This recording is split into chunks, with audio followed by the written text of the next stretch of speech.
I'm Beth Perrell. It's Autism Awareness Month. We're going to talk about autism as well as services available at Quest Kids. My guest today, Nona Melvin. She's Assistant Director at Quest Kids, and parents of a child with autism, Jimmy and Erica Stewart. Nona, let me go ahead and begin with you, though. Tell me about Quest and the kinds of services you do offer. Okay.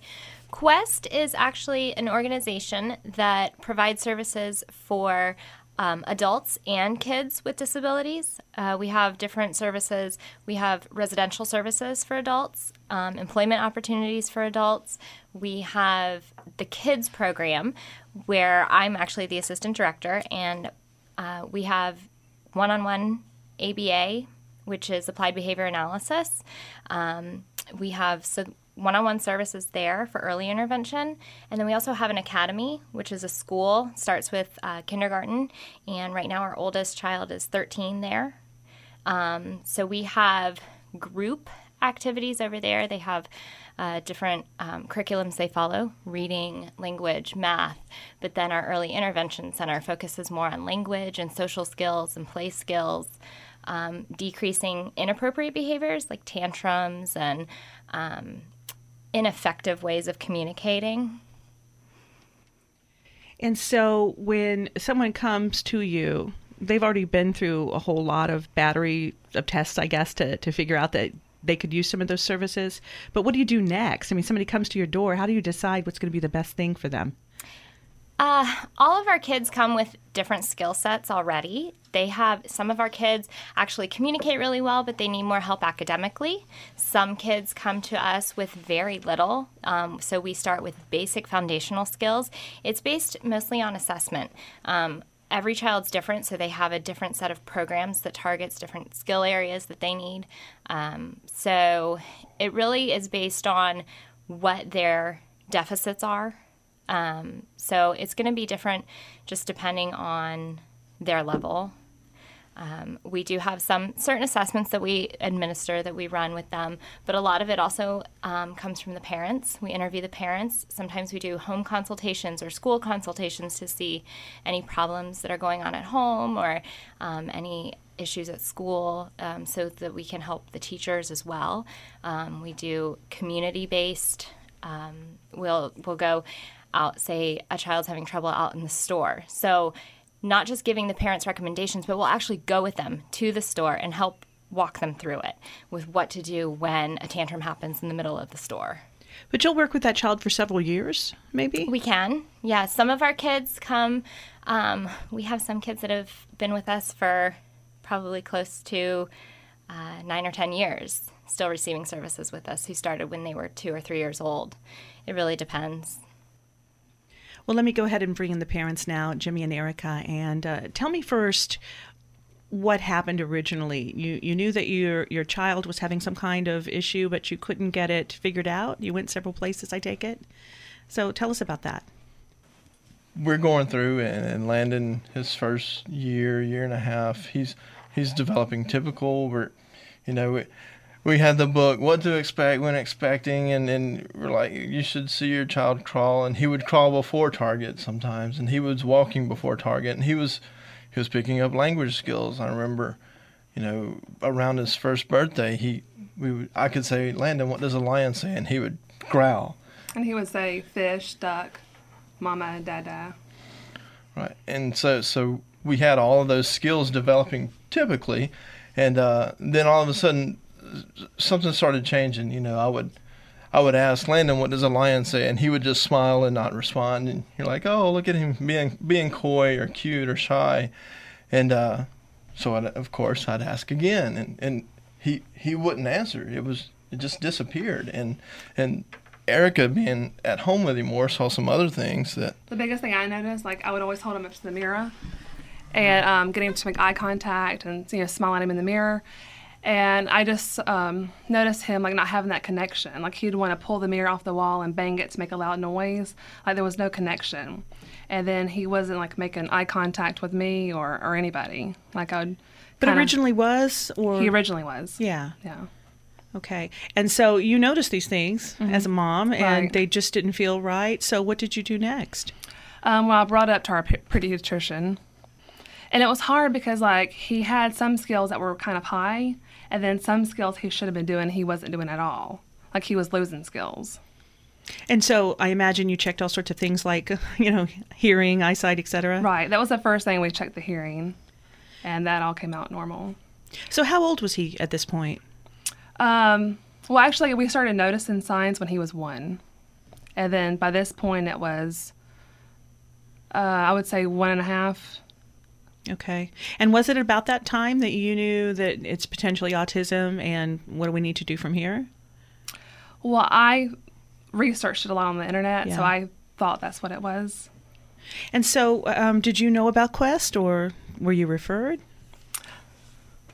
No, not at all. And like Erica said, she had a better sense of what was going on. She saw him. She saw those things going on where he wasn't picking up new skills, and she researched a little bit, saw that something was going on. And she kept pushing. She said, "This isn't right. This isn't right," and asking for help. And eventually, the way we got introduced to Quest, through a friend of ours, they introduced us to Early Steps, which is a county-based program, and they started providing some services to us. While in the meantime, we're still going down the road. Do we have a diagnosis of autism yet? No. We went through hearing, and then the hearing checked out perfect. So the pediatrician said, well, let's try some OT. And it was actually our OT that made a big push. It said, hey, you need to go to a neurologist. She saw him for like 5 minutes and then said that we need to see a neurologist. What were the clues there? I mean, what did she see in those 5 minutes? Just some of the things, like with autism is you have a child with Downs, and you can see certain things. With autism, it's a spectrum, and you may have a child that has difficulty communicating. That doesn't mean the child's autistic. You may have a child that has a difficulty in tight spaces or like sensory issues right, but that doesn't mean that child's autistic. Or you may have a child that doesn't like to touch certain things, textural issues. They may not be autistic, but Landon was hitting portions of each one of those. And when we went to that OT, she sat him in the chair, tried to communicate. He wouldn't communicate. He wanted just loud noises, so he was peeking out in those sensory issues. And then she was like, "Hey, how about coloring?" The touch of a crayon to his finger, that was terrible. And that's she was like, "Hey, you should go see a neurologist." And he had an obsession with closing and opening doors. Like, he would do it over and over. He liked it fast, slow. He liked it loud. And we put the childproof locks on all the cabinets and everything. And he would still, like, there was a little bit of space where he could open it. He would still do it really quiet and loud. And then when he would go somewhere he was unfamiliar, uncomfortable, he would just cling to the cabinets. Like, I couldn't pull him off of them. So it was recommended that you go to the neurologist. Right. Okay. And so you did, or? We did. Mm-hmm. And what happens with the neurologist then? I mean, are they really doing like a brain scan or something, or what? Well, he had an MRI, but first, like when we first met the neurologist, we were in there for about 5 minutes again, and he did the checklist, and he asked, "What do I feel like it is? What are my concerns?" And I said I thought it was autism, and he was like, "Well, you're right." The reason, and thank you so much for sharing this, because I know I'm asking you all these questions, and but I'm sure there are a lot of parents out there that are noticing these same kind of things, and they're not sure, what do we do next? So I appreciate you sharing this with them. So at that point, when the neurologist said yes, then what? Right, that's when so the neurologist, Erica, said, "Hey, I'm worried it could be autism." So our quote unquote diagnosis was the neurologist said, "Yep." So we kind of walk out, we're like, okay, we have this diagnosis. But then they did a battery of tests too, there's not a test. You can't take a blood test and see if your child's autistic. You can't take a CAT scan and see an activity and say, oh, that's an autistic child. But what you can do is you can do an EEG, an MRI, you can do all that thing, and what it does is it eliminates everything that would mirror autism. So by process of elimination, you're left with the diagnosis of autism. And so that's where we got to having the diagnosis actually being there. And so at that point, I know you started with the other program. When you went to Quest, do you come in the door saying, okay, so we know there's this crayon issue and the door slamming issue, and is that, Nona, where you begin, is figuring out those things? Yeah, we look at all of those behaviors and we try to look at why is it happening? What is it that he likes about these doors opening and closing? What is the function behind it? And then we try to find appropriate replacements for that. That could be asking to do it. So he's not just running off and doing it. He's actually asking them for it. So it's getting communication out of him, which is something like they said, had regressed. So if he's motivated for that, we're going to use that and get him talking again. So we follow the motivation. And depending on if he's, I remember he loved the computer, and that was one of the first words I ever heard him say. He would come into our computer room, and everybody knows which computer Landon likes, and he'll sign it, and he'll say it now too, and it sounds so much better than it used to, and everybody knows that's Landon's computer. Okay. And how old is he now? He's 4. He's 4. Signing. Explain what you mean, literally sign language. Yes, we teach some of our kids sign language because the vocal, the words are so hard for some of our kids, and it's not something you can just reach in and prompt them to do. You can actually, though, physically prompt them to use sign language. And even though it's not vocal, it's still communication, and that's important. Being able to communicate, whether it's using sign language or using words, it still gets them what they want, and it reduces some of that frustration they feel and the frustration for the parents because your kid's crying and you don't know why. And so now, if he can sign computer, great, we know what he wants, and the research actually shows that sign language will help facilitate the vocal communication down the road. It doesn't work for all children. Some of our kids continue using sign language, but some of our kids have dropped their signs and are completely vocal now. And you had to learn them as well, right, Mom and Dad? Right. Absolutely, and that's one thing. As we taught sign language to Landon, me and Erica, either both or one of us go to every therapy session, and we know every parent can't do that, but if I could advocate anything to the utmost, it would be go to those sessions because, very few people can pay a therapist to be at their house for 40 hours a week, which some research says you want to get the top out of your child. That's what you need. Well, you can't get the therapist there, but if you go and you sit in the session, you learn the techniques, you learn what's going on, and we go home. And so, I may be on the floor wrestling with Landon, but we're having therapy because I'll stop at middle and I'll ask him, what do you want?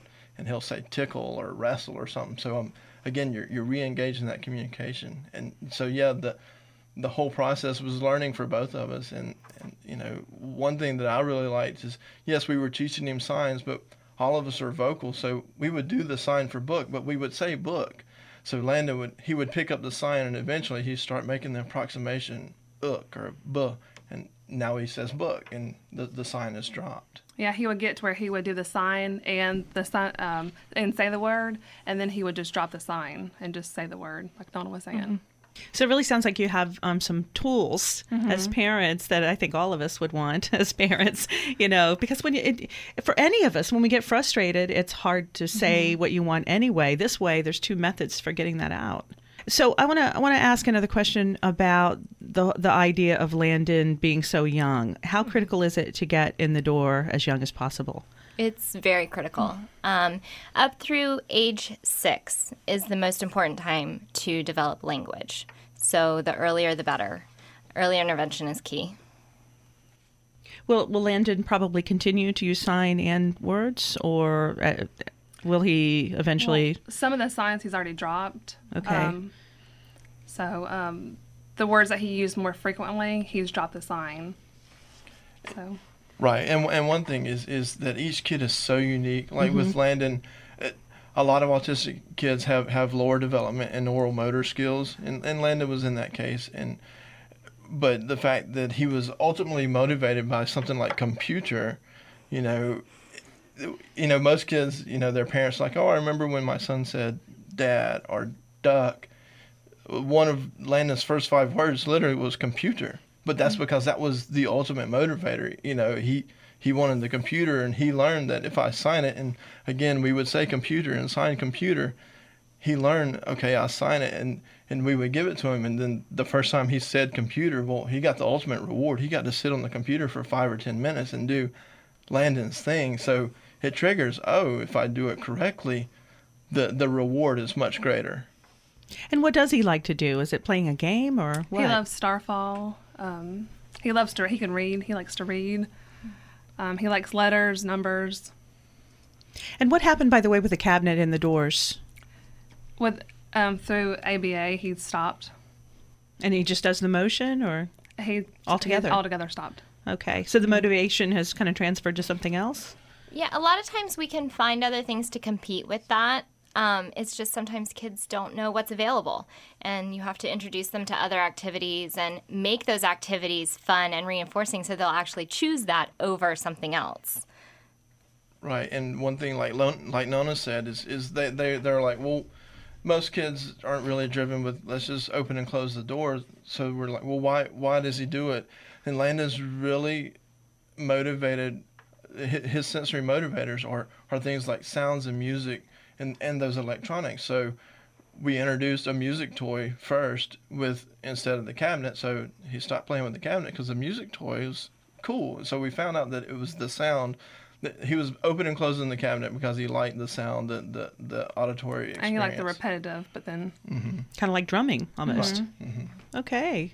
So is this what I'm sorry, the term you were using for the behavior, the kind of therapy that you employ? Oh, applied behavior analysis? Yeah. Is that the example of what this is? That is a good example, yeah.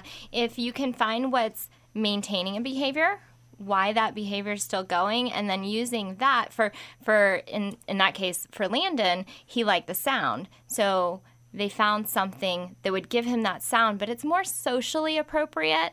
It's something that he could do in a classroom.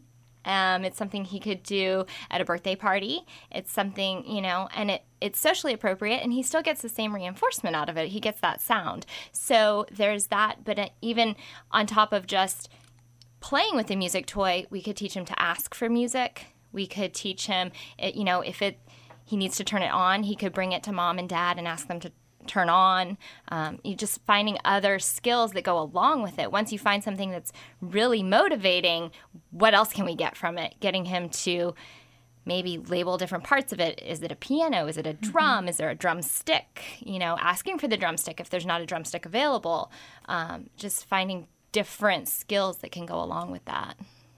And out of curiosity about the texture of the crayon, is that still ongoing? He's gotten a lot better. He still has issues with it, but he'll color now, and he'll do it we just try to get him from to hold it, to color, to do it a little bit longer, so we're just increasing the time that he colors. And so that in and of itself becomes sort of the reward for continuing as the picture gets more complete?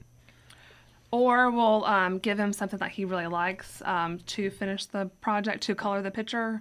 We'll say, Lana, do this first, and then you can have this. And then he gets more motivated. Oh, I'm going to color. And now he'll just pick up a crayon when he sees it because he's so used to doing that. So now he'll just do it on his own to color. That's what you want. Yeah, that's actually how we can make some of those other activities more fun, is by pairing it with something that's already fun. If it's always followed by maybe, I know Landon always liked raisins. Mm-hmm. If it's followed by a raisin, then just through some conditioning, then coloring can become more fun because it's been paired with something he really likes. So later on down the road, even if he's not getting a raisin for it, it might actually become fun for him. So now he'll just pick up the crayon when he sees at a restaurant or at home. He'll just pick it up and start coloring without having to be prompted with anything or... And so he'll be continuing at Quest for a while? You're seeing some more things to work on? And before we started going to Quest, Landon really had no forms of communication. He was just really in his own little world. It was really heartbreaking. And our first day at Quest, he was actually doing things for them. I was just amazed. It was life-changing. Very good. Reaching out to other people a little bit more, not as hesitant. I'm going to ask, you can stop me if you want, but speaking of the communication, what about the communication between you two? It's hard for us as parents to stay on the same page about anything, and you really have that need to. So how does it go between you two? I think it's brought us closer together. Right, absolutely. I think this whole experience has brought us closer together because, we were presented with a challenge, and unfortunately, a lot of families that have a special need thrown into them, not just autism, any sort of special need, they don't survive, and it's one of those you can decide as parents, we're going to present a unified front, and we know as a team we'll come out much better for it.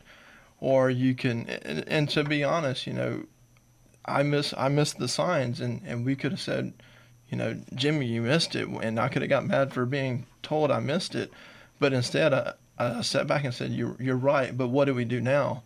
And like I said, one of our main things that we do is we go to every therapy session. I work, a standard 8-hour job, so I don't really get to go to most of the sessions. So I depend on Erica. I'll ask, taking that interest. What did you guys do in therapy today? And she'll show me, and Erica will teach me, and then when I can on a certain day, I'll get time off from work and I'll go to that session and put it all together. But yeah, our communication has been. But in the beginning, it wasn't like that because I was a stay-at-home mom, so I saw Landon more and I saw the changes. And I was struggling with it. I felt more because I was with him more. And so we weren't on the same page in the beginning. Like, I felt it was autism. Like, I knew something was going on. And until we got that diagnosis. And then that's when it really clicked for Jimmy, As being the parent, that's a way of work. You don't see all the nuance, perhaps, right. and you're tired. You come home from work, and you're like, it'll, surely it wasn't that bad. So I could see where that would happen. But it sure sounds like you guys came together and worked out a way to handle it. Mm-hmm. So that's incredible. What does happen day to day at Nona at a therapy session? Does it tend to be one-on-one? Yes. At Quest, most of our sessions are one-on-one. We do have some social skills groups, but for the most part, it's one-on-one.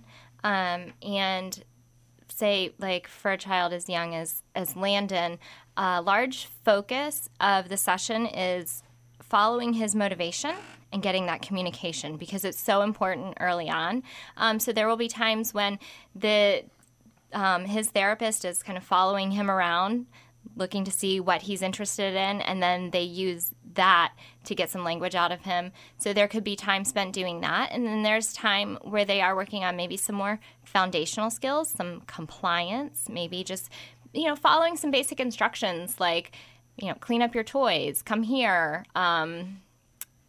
We have some kids that will get together for playing games or for a circle time to kind of set them up for a preschool setting. And then there's, if we have the parents available, then we involve the parents as much as possible, teaching them what we're doing, showing them what we're doing, and then even having them step in and do it. And so that they can kind of build some confidence so that they're more likely to do it at home. And then, they're not as scared so that they can actually feel good about it at home, feel like they're doing the right thing. So sometimes at therapy, I think, I got that, understand. But then when I do it, I'm like, I have these questions. It's very different. When you're doing it, like when you're in the lead, I'm like, oh. Yeah. And imagine even something like playing. I mean, we take it for granted that we remember play, but we don't really remember play from the perspective of being 3 and 4 and all that. Mm-hmm. And you were talking earlier about tickling and everything. Right. You were going to say something. I cut you off, Erica. It just seems like it's a lot of work, and it is, but Landon loves it. Like, it's work, but it's fun. And, like, he loves going to therapy. And when he's not there, like, he'll cry, or, like, he loves going. Like, I went get him on the car seat. He's ready to jump out. He's all smiles. So that is great. Yeah, he loves it. See him at the window, ready to come in, just waiting for somebody. He's like dragging us, and he's like, open, door. And he knows his station. He likes that computer. Well, I'll tell you what, it's hard to believe, but the time is just flying by. We have a few minutes left. Let me give each of you an opportunity for any final thoughts. And let's start here with the parents. Erica, do you have any final thoughts? I would just say if you have concerns about your child, check it out. Go to your pediatrician.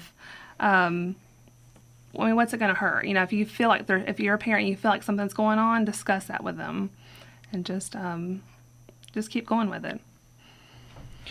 I would definitely say that, and I'd also say, like, one of the things that we've learned, before our diagnosis with Landon, we knew one family that had an autistic child. Now, obviously, we know many more, and every one of those children, they're different, but every one of them has a unique skill and something that's so greatly developed. Like we talk about with Landon, with the computer, he can go on the computer, go on the internet, do a search for what he wants to do, and operate it.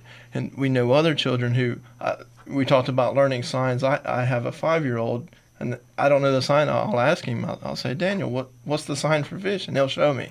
And it's what we've learned in ABA is you find that motivator and you I don't want to say exploit, but you use it, and because every kid has that, there's just like any typical child. There's baseball stars and there's football stars and there's musician stars.